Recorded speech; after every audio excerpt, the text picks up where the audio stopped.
Peace, salam. This is Evelyn. Welcome back to Class with Prof. Eve. Today we're going to talk about AI, artificial intelligence. Yeah, what do y'all think about it? Let's get into it. So, as you may or may not know, if this is your first time coming through my channel, I am a sociology professor at a two-year college. I've been teaching sociology at the college level for almost 20 years, and I started teaching when I was 24 years old. So you can learn more about that journey in other videos, and maybe I'll post some of those in the description box.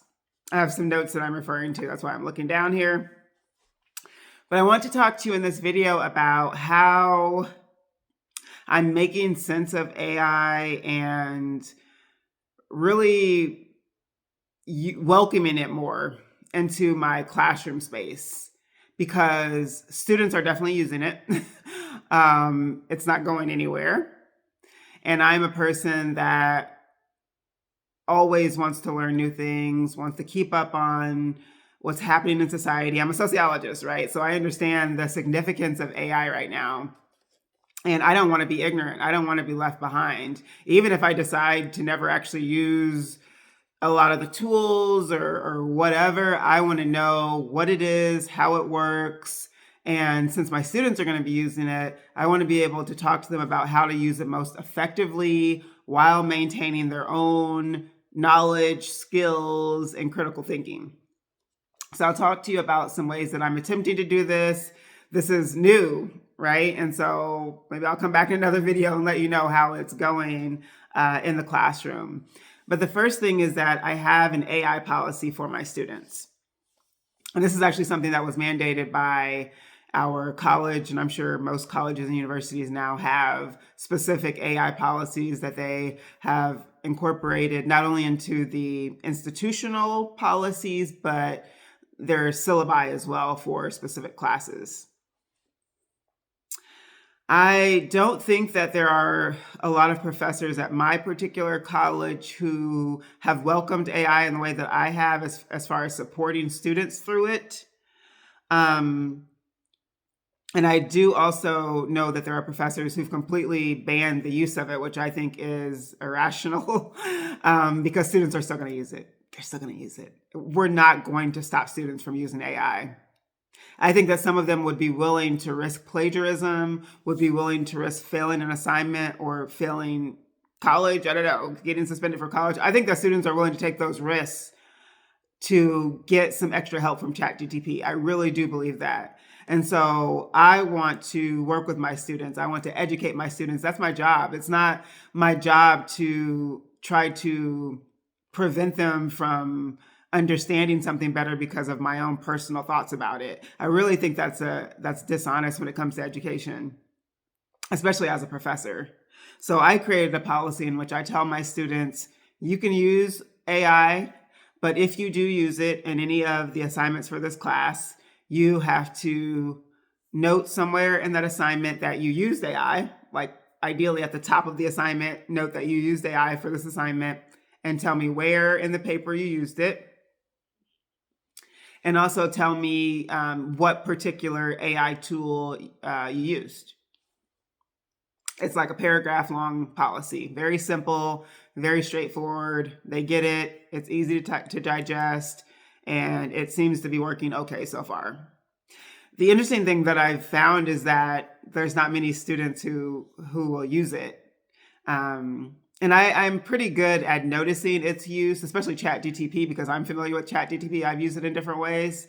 I'm pretty familiar with what that looks like, like what AI writing looks like, especially when it's not done in a way that's very proficient, which most students are there.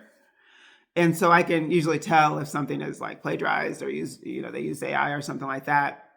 And so I found that very few students actually use it. And so there aren't that many that note in their assignments that they've used it. And again, this is something that I'm tracking right now. It's new, a new practice for me. And so I don't know what things are going to be like in another semester or another year. So I'll report back on that.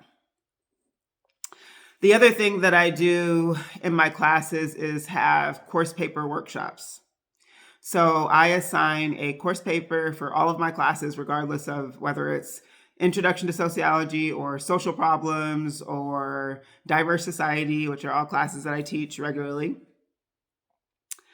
We have a workshop the week before their first paper is due.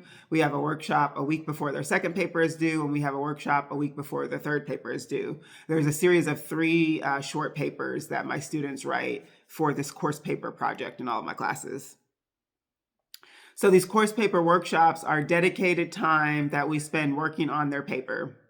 And so usually I give them instructions and an overview in the beginning. We might watch a video on how to create your in-text citations or something like that, all those little things. But I try to reserve at least 20 or 30 minutes for them to work on finding sources for their paper, and asking me questions is a big part of it. I literally go around student to student and help them through their ideas, help them articulate their thoughts for the paper and all those sorts of things. So it's a very hands-on workshop in which my intention is for them to leave that workshop with an outline of the paper, with a very clear idea of the paper, so that when they go to write it in its form that they're going to turn it in, they're much more prepared to do that. And they've been very effective for my students. And I dedicate the whole class period to that. We don't do anything else that class period. There are professors that just are so set on getting through content that they never take a break. It's just like they're just hitting students over and over every day of class with like all this information for 50 minutes, for an hour and a half, or however long their class is, and there's never a break for students to breathe. And so I try to incorporate time to like process things. Like we have work days where I say, okay, we're going to the computer lab. You can get on the computer and work on your online assignments. You can work on things for other classes if you've done all the online assignments for this class. We have the course paper workshops, work days. We attend campus events. We go to the art gallery. We do all sorts of things to kind of break up that lecture, classroom dynamic. So these workshops are just really, really valuable to my students. And so something that I'm incorporating into those workshops now is AI instruction. Because again, they're going to use it. At least some of them are going to use it, and many of them are going to look into it or something. And if nothing else, it's informing them more about what this technology is and what some of the concerns are around it, and the ways that people are trying to use it in ways to just reduce labor and make things more efficient and generate new kinds of ideas and framing and that sort of thing. So what we do in the workshops as far as AI, or what I tell them, is that they first need to go into their AI tool with knowledge already. Before you even use any AI tool, you need to know what you're looking for, what your question is, what you already know about that topic. For example, what do you know about the topic from what we've talked about in class, from what you've read in the textbooks, from your prior knowledge? Write all that stuff down already, or just have that at the top of your mind before you even go into any of these AI tools. You need to bring your own information. And so when you're putting things into AI, it can be generating information based on your own knowledge. Okay. And so it's AI, of course, is pulling all sorts of things off the web, but it's not pulling your particular information that you got from my class. So come in with that knowledge, and that's going to make AI generate much more fruitful content for you. And it's also going to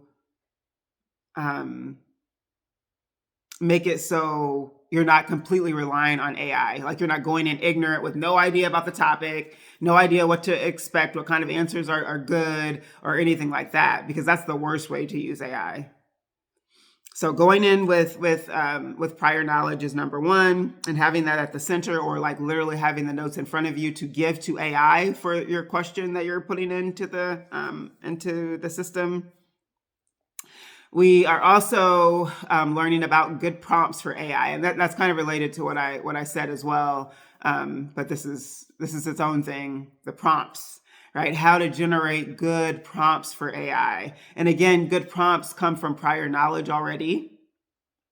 And they come from the way that you ask questions to this technology, the types of questions that you ask, how specific you are. Maybe even asking it to give you different perspectives or perspectives from this particular body of research. Knowing those really particular things to put into the system, again, is going to generate the most useful, best content from this technology. And the last thing in this section of the discussion is that I tell them to double check everything. Whatever AI outputs, whatever your AI tool outputs, you need to double check that that's actually accurate. Because many times it's not, right? ChatGPT and Gemini and Claude and things like that are still developing, and they're becoming better over time. And the technologists behind these tools are learning more and getting a lot of feedback and adjusting them. That's why we have like ChatGPT 4.0 now, for that very reason. So there have definitely been times, I did a test with ChatGPT in creating APA citations. And I was like really specific with it as well. I was like, what APA citations with direct quotes. And so they should have a page number, like all these different things. And it did okay with the basic APA citation. When I asked for a citation that was related to a direct quote, it didn't structure it the right way. And so that was one thing. And then actually one of the sources that it noted for the citation was inaccurate another time. And so I double checked that, and I realized that source that they had listed was not actually the source that quote came from. So it's those sorts of things that are going to happen. And it probably will always happen no matter how proficient AI tools become. They're not perfect. They're not human, and even humans make mistakes. So technology is definitely going to make some mistakes and produce some errors occasionally as well. So you should always double check the information that's outputted from this technology to make sure that it's actually correct. And the last part that I want to talk to you about AI in the classroom is the way that I personally am planning on incorporating it. And so I think that AI is more of an enhancer. I don't think that it provides new knowledge. I don't think that it instills knowledge in people. I think that it enhances what is already there. That's what it's best at.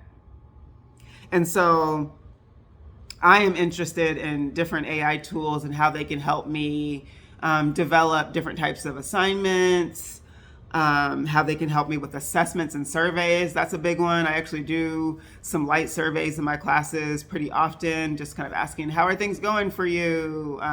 What content are you still struggling with? What have been some of your big takeaways and breakthroughs? And those sorts of kind of climate, questions, just kind of get a feel of where everyone is and how they're feeling and all of that. And so I think that there are AI tools that could really help me to develop better assessments and surveys. And I think that if I develop some really good prompts, I could generate some really awesome assessments for my students.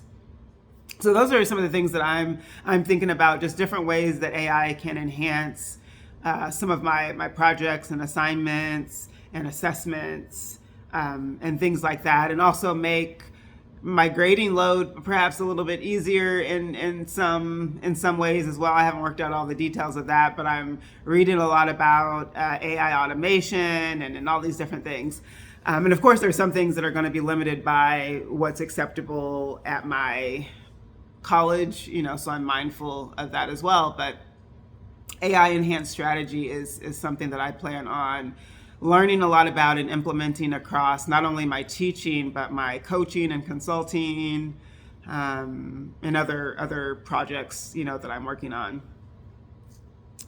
So that is all for this video. Let me know your thoughts in the comments. What do you think about AI? What are ways that you're using it, experimenting with it? What are the different ways that it shows up in your lives and your workplaces? Let me know. And I will see you all in my next video. Peace.